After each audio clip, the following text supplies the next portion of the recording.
Today, we're getting into accents. Okay, specifically the Toronto accent. You know, the one that guys like Drake and Cardinal Fischel had made famous worldwide. Because that accent is being parodied online by some content creators on social media, and it's been stirring a lot of online debate. I'm Radheyan Simonpillai, sitting in for Elamin Abdelmahmoud. This is Commotion. Sandy, Hudson, Matt, Amha, they've been thinking about this. They're here with me now. Sandy, Matt, welcome back. Thank you for having us. Hey, thanks for having me. Thank you. Let's all just take a listen to some of this. What are your thoughts on the Toronto accent? I'm the one who invented the Toronto accent. It only exists because of me. Krusky, no busy bat. Kick up! All these words are all my words, fam. Everything in the Toronto dictionary is because of me. Yeah, respect. If you were listening to this on the radio, I wish you could have seen the faces, the reactions of Matt and Sandy to what we were just listening to there. So the sounds were that what you just heard was City Boy JJ making these obviously exaggerated claims. I mean, the guy's being pretty cheeky here. And City Boy JJ, he's a content creator who is popular on platforms like TikTok, and a lot of his popularity is owed to this kind of stuff, right? These really over-the-top, cringy caricatures of that Toronto accent. And it's important to note that, like myself, City Boy JJ is a Tamil Canadian from Scarborough, which is Toronto's East End. So, Matt, I'm going to start with you. City Boy JJ, I mean, he's been leaning into these caricatures, and they've reignited a lot of debate around how the Toronto accent is being used on social media, and some would say exploited on social media. Can you briefly describe what's fueling these debates? Yeah, I mean, so I'll be honest and say that these young guys were not necessarily on my radar prior to this, but they are, there's a group of young kind of South Asian creators from Toronto, from Scarborough that have essentially branded themselves around this mockery of the Toronto accent.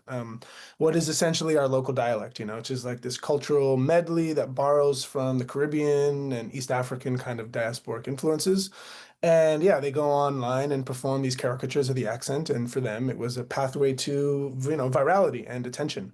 And it kind of started getting a lot of attention in the Black community. This kind of broader debate when Marlon Palmer, who is probably one of the kind of first big online creators from the city, who's also probably 15 years or so older than these guys, started to call them out for making the city look bad and for kind of turning our local dialect into a punchline and saying that, the dialect itself is a product of Black cultural work and of Black culture, and that these guys were bastardizing it. And, they've responded by saying that it's not about race, and that, this is a form of expression that is shared by all people in kind of Toronto's inner city neighborhoods, and that he's a kind of jealous, out of touch old man for critiquing them, which I'm sure we'll talk more about. I mean, there's so much to unpack from what you just said there. I mean, Sandy, let's pick up on what Matt was talking about in terms of this Toronto accent being born from a cultural medley, specifically slangs, accents that come from Toronto's Black communities, originally, I think, from Jamaican patois. Can you talk to me about why some people specifically from the Toronto Jamaican community would find these caricatures offensive? Oh, yeah. I mean, look, he's trying to say that it's not about race and that there is this melange that actually is quite Caribbean in of itself, of a mishmash of cultures in Toronto. And yeah, okay, that's true. But listen, I grew up in North York, in Scarborough, in Brampton, Queen West, Dundas, and Sherbourne.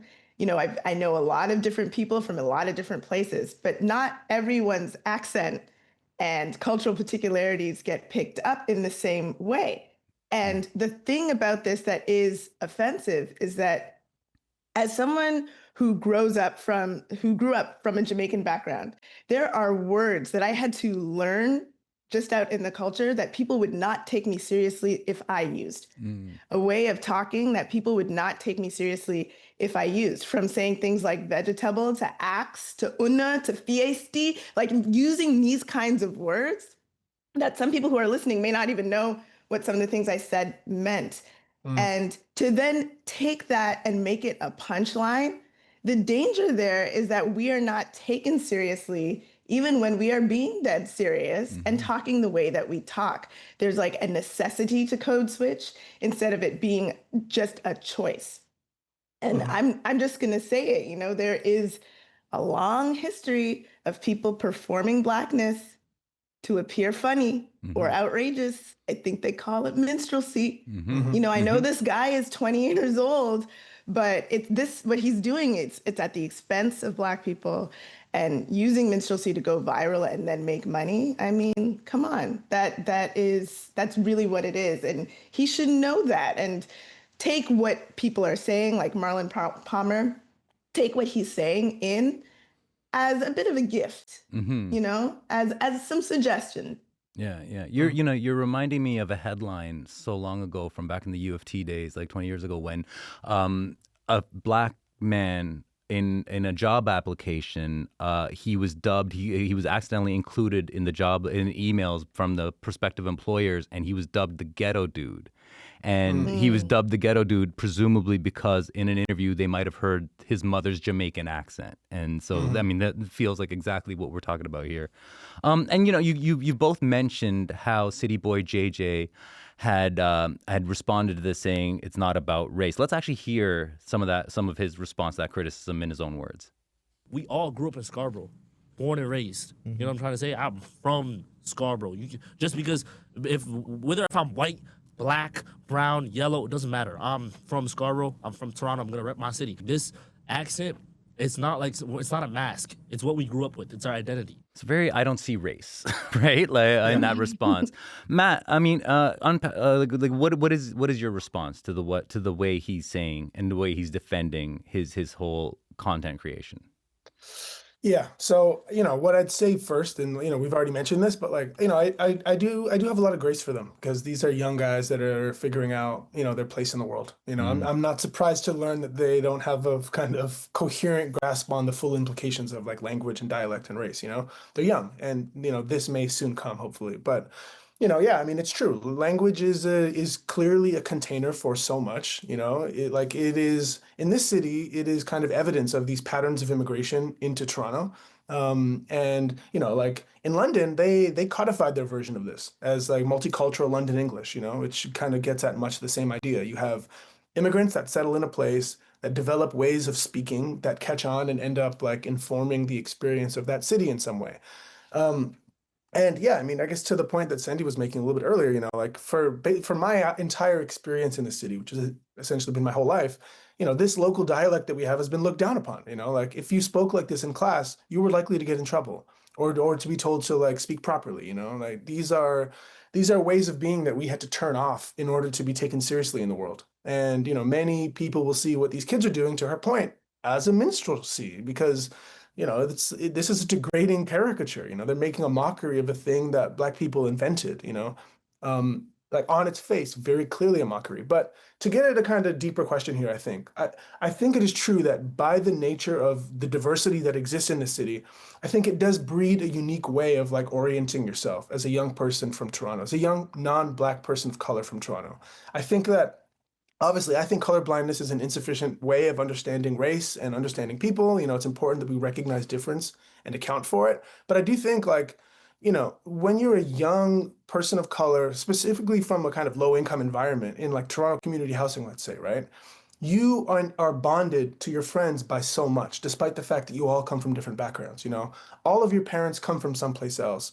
All of your parents are stuck working futureless jobs. You are all subject to some kind of police surveillance, and many of you will have problems with authority.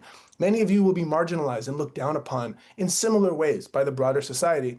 And then you all have this like shared language to corroborate these experiences.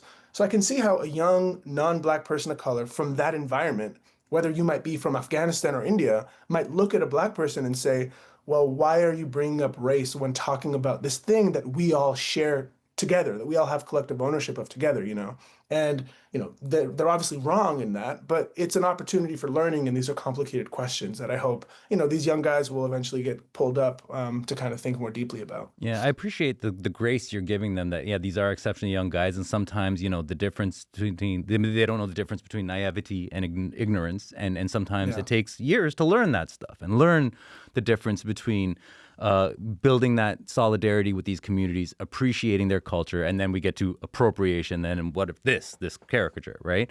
And you both mentioned Marlon Palmer, who his criticisms of City Boy JJ and the defenses therein after. So for those who don't know, Marlon Palmer, by the way, is a comedian. He's actually a regular on Commotion as well. He's one of the first content creators back in the 2010s to really kind of tap into their Jamaican heritage as well as this Toronto accent. And so here is one of several of Marlon's responses to City Boy JJ and his use of the exaggerated Toronto accent. I'm not telling you guys not to speak like you're from Toronto. You're from Toronto. Of course, speak like you're from Toronto. But like you said, they're doing it cringe, right? We're not going to act like we're just living in some fairy tale land. I get it. We're in Canada, multicultural, whoop, whoop, whoop. But you're not going to mock my culture and think I won't say something. That's crazy. Sandy, what are you making of what Marlon's saying there? Yeah, I think we had a visceral, like physical reaction to the way that this guy was talking. And so I agree with the grace, I agree with the fact that he's like 20 years old and so on, but like, come on, you don't talk that way at home. Just like I have to switch, when I go home and I talk to my parents and I'm talking to my cousins, I sound a little bit different than when I'm in the media or when I'm in academic spaces or whatever. I need to switch out of using that in order to be taken seriously in certain spaces, to switch out of what they're calling multicultural Toronto English. And, this guy, City Boy JJ, I don't know if he's going home and speaking to his parents and being taken seriously to his parents, to his grandmother, using that accent. Like that's a real way of speaking and living and expressing myself, communicating for me. And so there is where I'm like, my guy, think about this just a little bit deeper, because I don't know if it's just we're all the same and we all grew up talking like this. To a certain extent you did, but who you can talk to like that and who you can't.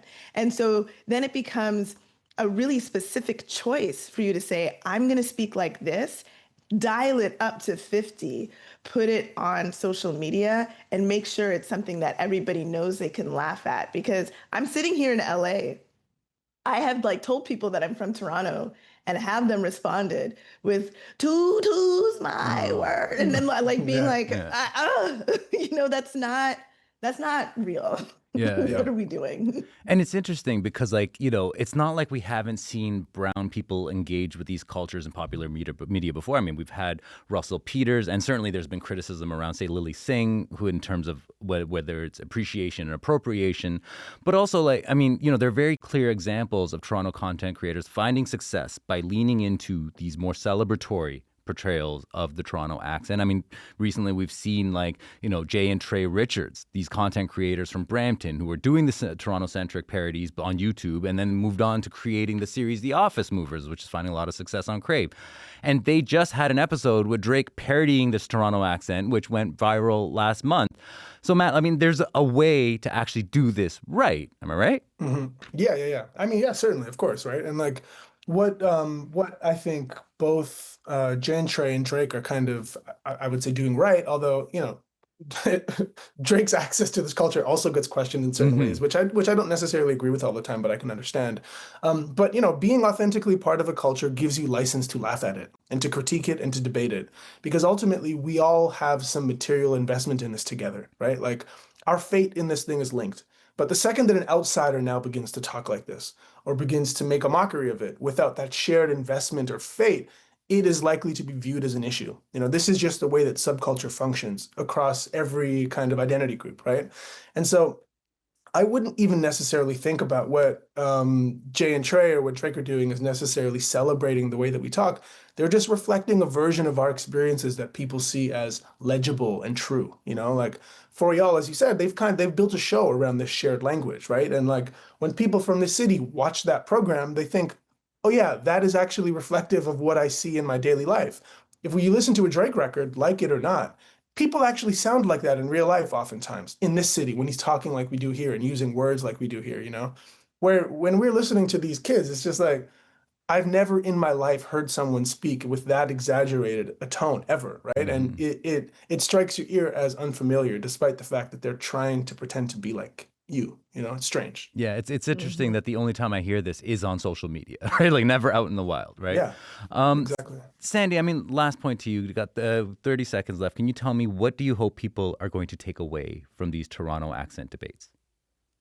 I do think that people understand that Toronto is like a really special place. You know, we grow up knowing so much about different cultures, and we should celebrate those cultures as we are learning from and gathering from them. You know, we have different ways of saying all sorts of different things. We take on things like yalla yalla and you know, there's this guy on social media. I can't remember his name. I wish I had picked it up before this. The guy who does like the Kenichi Wagwan stuff that is like doing a melange of his Japanese culture and how people speak in Toronto. You know, there's ways of doing this that isn't literally just putting up Black people on a stage to be mocked in a way. Because when I see City Boy JJ sitting down and having a serious conversation, he doesn't sound like he sounds in those skits. And so I hope that people take away from this that, you know, this is a way of communicating. It's beautiful. It can be fun and funny. It can be very poetic,